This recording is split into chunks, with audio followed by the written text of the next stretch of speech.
So Jumpers for Goalposts was a rom-com set on a gay and lesbian five-a-side football team. I guess a comedy set in Hull, and it's sort of about belonging, I guess, which it shares with this a little bit. Like they make a little team out of the sort of, I don't know what the word is really. They're maybe not natural footballers, I guess, but they pulled together, and it was more about the friendships that happened between those people. And I guess Broken Biscuits is a little bit like that as well, in that it's a group of, I don't know, sort of eccentric or slightly, well, I guess they're Broken Biscuit, you know, they're sort of misshaped a little bit, but or that's how they're seen. But and by coming together and forming a band, they sort of find out who they are a little bit more, hopefully.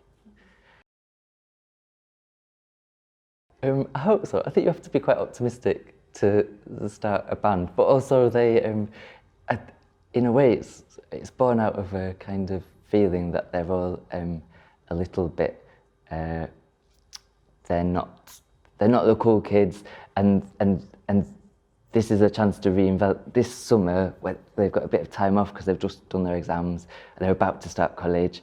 This summer is a chance to reinvent themselves a little bit. So it's full of optimism that's based on not being totally happy with how things are at the moment, I guess, yeah.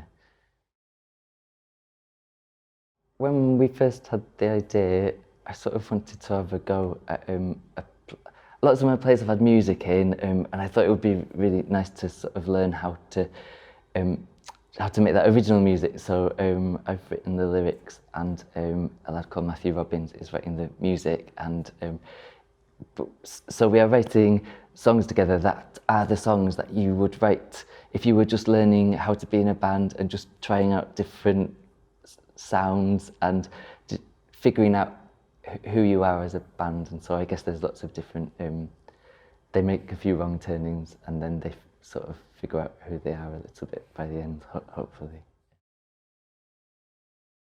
We've done some open auditions, and hopefully we can, because the characters are 16, I think that's a really specific time in your life, and it would be really nice to find people with that energy that is, in a way, you're very awkward and very careful about the way you go out into the world, but also there's suddenly, the characters in the play have finished school and they're about to go to college, maybe if they get the right grades, or whatever they're doing is a big change, and so you need to find actors who understand what it's like to have that, to feel like the possibilities are sort of limitless. The characters in the play just pick up instruments and learn how to play them. That's sort of the story of what it is. So I guess they'll have to get the hang of it a bit, yeah. And I think part of the delight of being in a band when you're a teenager is that you sort of pick it up as you go along, and that's part of it, isn't it? It's more about, you don't necessarily have to sound polished and brilliant, you just have to have a go at it, and that's what's exciting.